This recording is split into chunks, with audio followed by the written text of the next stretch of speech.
السلام علیکم۔ کنجوس کا گھڑا۔ بہت پرانے زمانے کی بات ہے کہ ایک گاؤں میں ایک کنجوس آدمی رہتا تھا۔ اس کے پاس دولت بہت تھی۔ ایک مرتبہ وہ بیٹھ کر سوچ رہا تھا کہ اگر وہ اچانک مر گیا تو اس کی ساری دولت کا کیا ہوگا۔ میری ساری دولت اور زمین پر تو لوگ قبضہ کر لیں گے۔ اس خیال کے آتے ہی اس نے اپنی ساری دولت جمع کرنا شروع کر دی، یہاں تک کہ اس نے اپنی زمین بھی بیچ دی اور اس رقم کو سونے کی سکوں کی شکل میں جمع کر لیا اور اپنے صحن میں دفن کر دیا، اور اس خیال سے مطمئن ہو گیا کہ اس کی دولت کو کوئی بھی خرچ نہیں کر سکتا۔ اس نے لوگوں سے جھوٹ بولنا شروع کر دیا کہ اس کے گھر میں چوری ہو گئی ہے، اس کا سارا مال چور لے گئے، اس کے پاس کھانے تک کے پیسے نہیں ہیں۔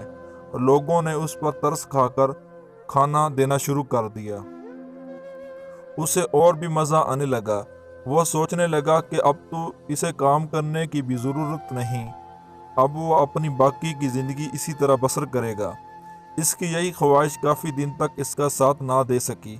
ایک دن اچانک بہت تیز بارش ہو رہی تھی اور گاؤں کے گھروں میں پانی جمع ہونا شروع ہو گیا۔ اس کنجوس آدمی کے گھر کے صحن میں بھی پانی جمع ہونے لگا، تو اس نے اپنے صحن کی کھدائی شروع کر دی تاکہ وہ اپنے سونے کے سکوں کے گھڑوں کو محفوظ کر سکے۔ مگر بارش اتنی تیز تھی کہ دیکھتے ہی دیکھتے پانی پورے صحن میں جمع ہو گیا۔ وہ اپنی جان بچا کر گھر کے اندر چلا گیا۔ جب بارش کم ہوئی تو وہ صحن میں آیا اور آ کر کیا دیکھتا ہے، جہاں اس نے وہ گھڑا دفن کیا تھا وہ اب کچھ بھی نہیں تھا۔ وہ روتے ہوا ادھر ادھر پھرتا رہا، مگر اسے وہ گھڑا نہیں ملا۔ وہ تھک کر واپس گھر آ گیا۔ اتفاق سے اس کا سونے کا گھڑا پانی میں بہتا ہوا ایک کسان کے کھیت میں چلا گیا۔ کسان اس وقت کھیت میں کام کر رہا تھا۔ اس کی نظر جب گھڑے پر پڑی تو وہ بہت حیران ہوا اور پریشان بھی ہوا۔ شیطان نے اسے بہت بہکانے کی کوشش کی کہ تم یہ سارے سکے رکھ لو، کوئی بھی تمہیں نہیں دیکھ رہا۔ مگر کسان کے دل میں یہی سوچ رہا تھا کہ کوئی بھی نہیں دیکھے مگر میرا اللہ مجھے دیکھ رہا ہے۔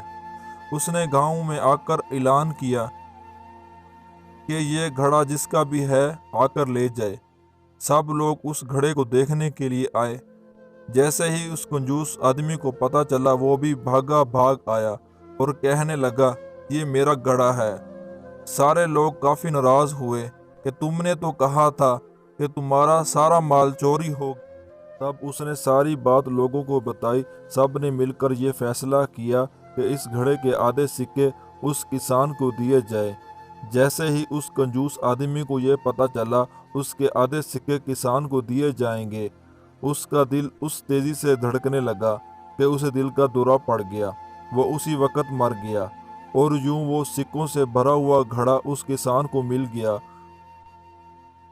اس کنجوس آدمی کو اس کی کنجوسی کی سزا بھی مل گئی اور ایک ایماندار آدمی کو اس کی ایمانداری کا بھی صلہ مل گیا۔ اس لیے کہتے ہیں کہ انسان کو اتنی کنجوسی نہیں کرنی چاہیے۔